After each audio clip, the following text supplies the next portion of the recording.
Mercury is a complicated pollutant that can exist in the air or in the water or in the soil.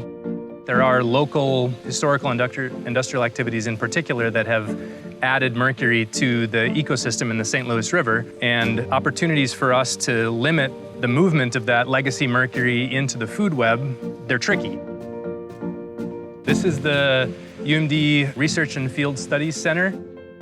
Projects that seek to remove all the contamination are expensive, and the context for what we're doing here is that rather than removing all of those contaminants, but also the sediment that it's mixed in with, we're hoping to add kind of a low-impact amendment to the soil and reduce the amount of mercury that can get out without kind of destroying the whole system and digging everything out.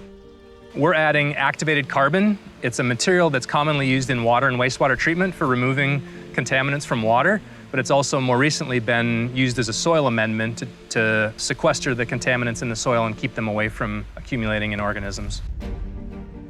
The Minnesota Department of Health collects fish tissue and measures how much mercury is in different species of fish, and then issues advice based on the water body itself and how much mercury is in the fish, but also the vulnerability of certain populations. And so women of childbearing age or children under the age of 15 have more restrictive fish consumption advice. Maybe they're advised to only eat 1 meal per month.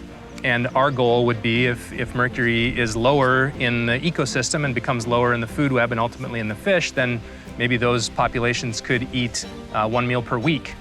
If in response to better decisions about how to manage mercury leads to people being able to fish in the places that they want at the times they want, that would be a big benefit to a lot of the culture of northeastern Minnesota.